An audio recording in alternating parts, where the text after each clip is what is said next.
दोस्तों, जिस तरह आप जानते हैं कि पाकिस्तान में बहुत ही मशहूर है अपने चुटकुलों की वजह से एक मौलाना साहब जिनका नाम है तारिक मसूद साहब। ठीक इसी तरह पड़ोसी देश में भी एक हस्ती बहुत मशहूर है अपनी चुटकुलों और ठग लाइफ की वजह से। आपने इन्हें कहीं ना कहीं देखा और सुना जरूर होगा। जी हाँ, मैं बात कर रहा हूँ असदुद्दीन ओवैसी साहब की। आज मैं आपके सामने इनकी ठग लाइफ और कुछ चुटकुले पेश करूंगा। उम्मीद है आप देखकर बहुत खुश होंगे। 40-40 साल में कमरों की तकलीफ, घुटने, शेर सुनाता रहता हूं। एक शायर ने कहा था, रंग चेहरे का जर्द कैसा है। एक जवान लड़कों के चेहरे कैसे जर्द, बहुत नाजुक सूरत हाल है। तो रंग चेहरे का जर्द कैसा है, आईना गर्द गर्द कैसा है। मजा नहीं आ रहा है। ठीक है जी मुफ्ती साहब जी। काम घुटने से जब लिया ही नहीं, फिर ये घुटनों में दर्द कैसा है। एक बच्चा काफी देर से ना उसका हाथ नहीं जा रहा था घंटी पे, ऐसे उछल उछल की कोशिश कर रहे। एक बड़े मियाँ गुजरे, उन्होंने बजा दी घंटी और बच्चे से पूछा, बेटा हाँ बताओ क्या कह रहे हैं, भागो। अब क्या करो, जो काम मैं कर रहा था मुझसे हुआ नहीं, आपने कर दिया, अब क्या करना है, भागो। सुना है कि एक आदमी, उसकी बीवी को कुत्ते ने काट लिया और वो मर गई। अब एक बड़ा हादसा था भाई जिंदगी में। हजारों लोग पहुंच गए लाइन लगा के ना ताजियत के लिए। ताजियत करने वालों को इतना रश के लाइन लगी हुई है, वो ताहत देने का लोग ही लोग ना, ताजियत की का नंबर नहीं आ रहा। इतने में एक आदमी लाइन तोड़ के भागता हुआ आया, किनारे पे ले जाके इसको बोलता है कि यार कुत्ता एक दिन के लिए मिल जाएगा। यार वो कुत्ता एक दिन के लिए उधार मिल जाएगा। उसने एक थप्पड़ लगा के बोला, जा लाइन में खड़ा हो जा, तू क्या समझता है ताजियत के लिए आए, सारे कुत्ते के लिए आए। सबने दरख्वास्तें जमा कराई है, 6-7 महीने बाद 13 नंबर भी। क्या समझ रहे। अच्छा खैर, देखो यार, जब शादी नहीं होती तो हर वक्त शादी नहीं हो रही, शादी नहीं हो रही, शादी नहीं। जब हो जाती है तो कुत्ता उधार लेने के लिए पहुंचे। एक टीवी एंकर गया, एक बंदे से पूछ रहा है, ये जो घोड़ा है ये किसका है। उसने कहा काले वाले का पूछ रहा है, सफेद वाले का पूछ रहा है। उसने कहा काले वाले का। उसने कहा ये मेरा है। और कहा ये सफेद वाला का, ये भी मेरा है। तो उसने कहा इसको क्या खिलाते हो। उसने कहा काले वाले को, सफेद वाले को। उसने कहा काले वाले को। उसने कहा इसको बाजरा खिलाता हूँ। और वो सफेद वाले को, उसने कहा इसको भी बाजरा खिलाता हूँ।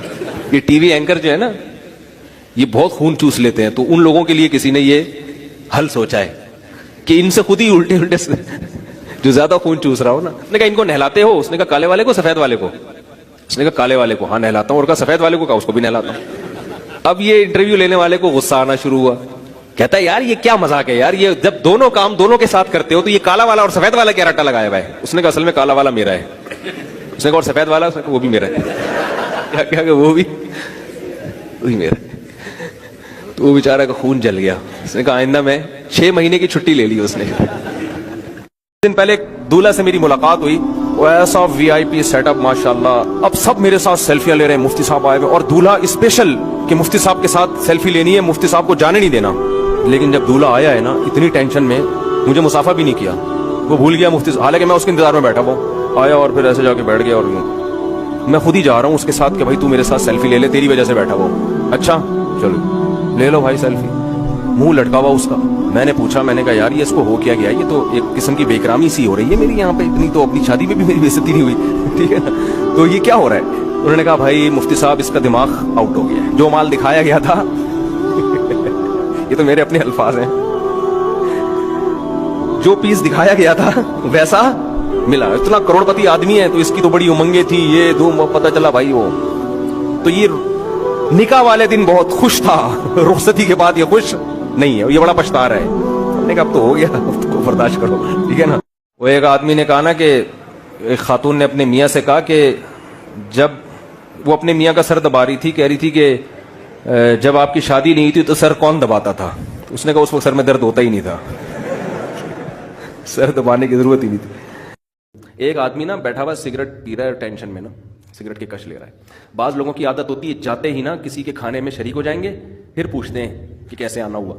इसकी आदत थी, मुफ्त की सिगरेट थी, दूसरा दोस्त गया, उसने फौरन सिगरेट ली, पीना शुरू कर दी। बोला क्या क्यों पी रहे थे। कह रहा टेंशन है यार। एक और कश लिया, भर के क्या टेंशन है अपने दोस्त को तो बता। कह रहा यार कोरोना हो गया मुझे। ले भाई, पूरा फेफड़ों में लेकर गया जरा सी, ठीक है ना। अब कोई दीनदार होगा वो तवक्कुल करेगा, कहेगा यार अब गलती से पी ली तो पी ली, अब क्या करें, अल्लाह ने करना होगा, मारना होगा मार देगा, बचाना होगा बचा लेगा, नहीं मरे तो कल तो मर ही जाएंगे। जो दीन को नहीं मानता वो तो डिप्रेशन में, अबे दो वो तो उसको सिगरेट से जला के आएगा। तो अल्लाह पे एतमाद, तवक्कुल और ये सारी चीजें जब ही होंगी जब अल्लाह को मानेगा। जब मानेगा ही नहीं तो फिर तो आगे मेरे भाई खारदार कांटे हैं टेंशनों के। तो 3 बंदे सफर कर रहे थे, एक अमरीकी, एक जापानी और एक पाकिस्तानी। अमरीकी ने शो मारी, हमारे हवाई जहाज बिल्कुल आसमान की छत से चिपक के चलते हैं। इन दोनों ने कहा यार बिल्कुल आसमान से चिपक के, उसने कहा थोड़ा सा नीचे। कमाल है। जैपनीज ने कहा कि हमारे बहरी जहाज जो है समंदर की तह से चिपक के चलते हैं। ये दोनों हैरान हुए कि यार बिल्कुल समंदर की तह से, कह रहे थोड़ा सा ऊपर। पाकिस्तानी के पास बोलने के लिए कुछ था नहीं। इसने कहा हमारे यहां लोग नाक से खाना खाते हैं। उन्होंने कहा बिल्कुल नाक से, कह रहा थोड़ा सा नीचे। मार्केट में क्या चल रही है? शॉर्ट। ये लफ्ज शॉर्ट है, शॉर्ट नहीं है, मुझे पता है। लोग मुझे नीचे लिख रहे होते हैं मुसाब ये शॉर्ट नहीं होता, मुझे पता है ये शॉर्ट लफ्ज है, लेकिन शॉर्ट कहने में जो मजा आता है वो शॉर्ट नहीं है। और अब उसका नतीजा ये निकला है कि शॉर्ट का लफ्ज मार्केट से शॉर्ट हो गया है। अब सब लोग शॉर्ट ही बोल रहे हैं। इंग्लिश चेंज होती जा रही है। तो मेरा पहला सवाल आपसे, प्रधानमंत्री ने बीती शाम अपने भाषण में कहा कि सेक्युलरों का, कथित सेक्युलरों का नकाब उतर गया है इस चुनाव में, सही कहा? नहीं, शायद प्रधानमंत्री अपनी बात कर रहे थे, क्योंकि 300 से ज्यादा उनके मेंबर ऑफ पार्लियामेंट जीत कर आए, उसमें एक भी मुसलमान नहीं है।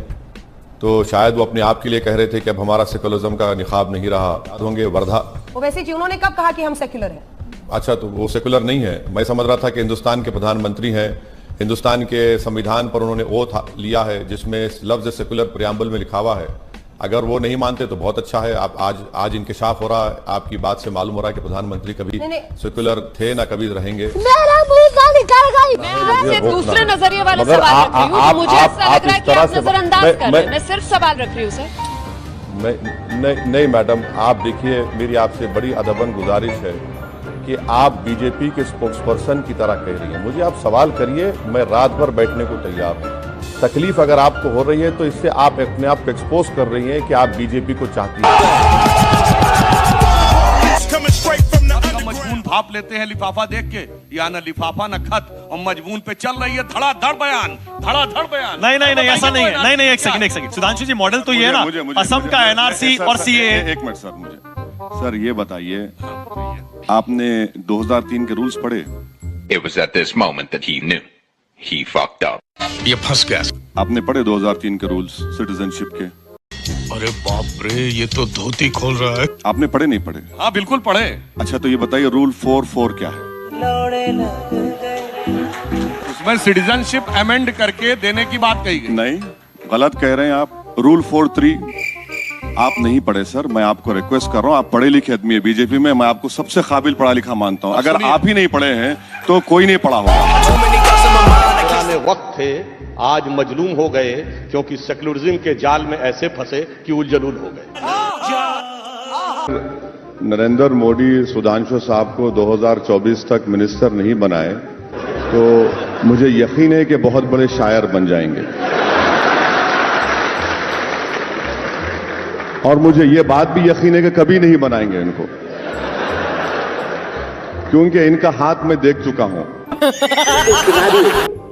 I see him as a neo Jinnah.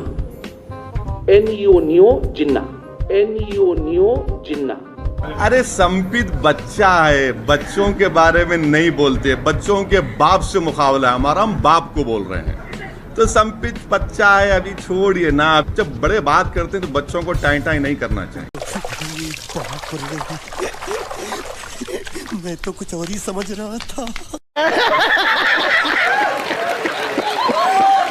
अपने आप को फकीर बताते हैं, आप प्रधानमंत्री नरेंद्र मोदी को जालिम बताते हैं। ऐसा क्यों? क्योंकि आप उल्लू के पट्टे। तो आप हमेशा उल्टी तरफ क्यों होते हैं?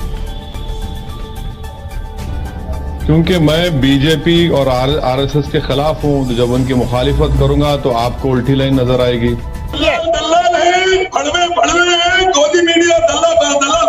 मर्यादा रखिए, थोड़ी मर्यादा रखिए।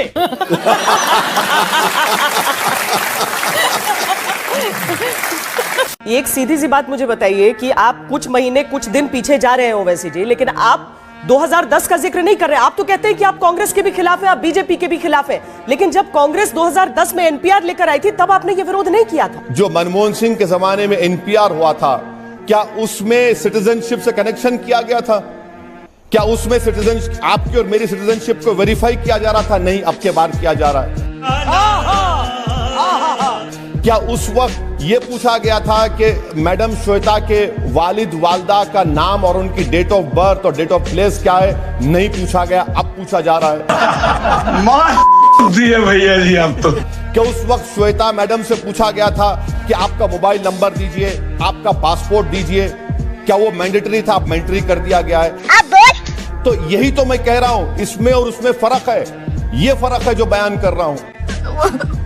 मुझे अपने घर जाना है, मुझे घर जाना है। आपके भाई जो बयान दे जाते हैं, आपसे सफाई मांगी जाती है और उस समय आप जो बयान देते हैं ना, उसके बाद वो पत्थर की लकीर मान ली जाती है। अब गृह मंत्री ने कहा, प्रधानमंत्री ने कहा, नहीं ऐसा नहीं है, बात किसकी मानी जाएगी?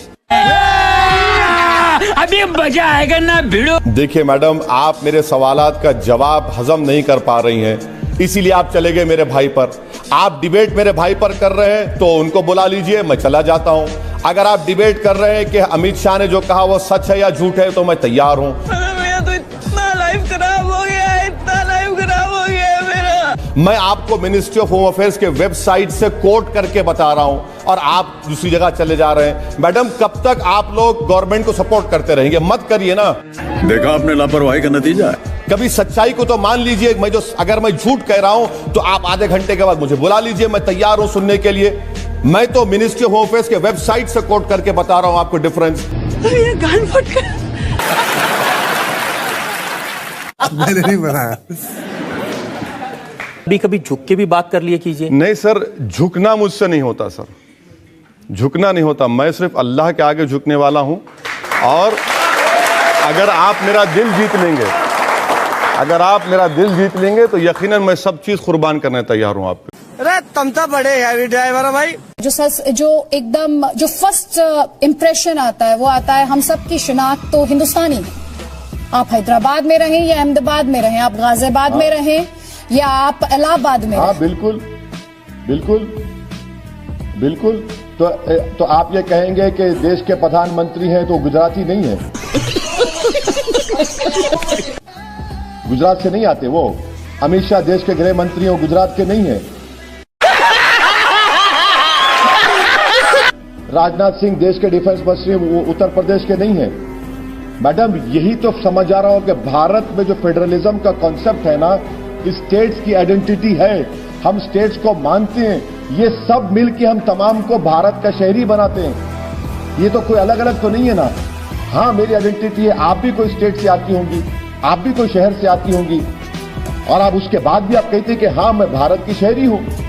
यही तो खूबसूरती है, ये तो डाइवर्सिटी है भारत की, प्लुरलिज्म है जो बीजेपी नहीं मानती इसको।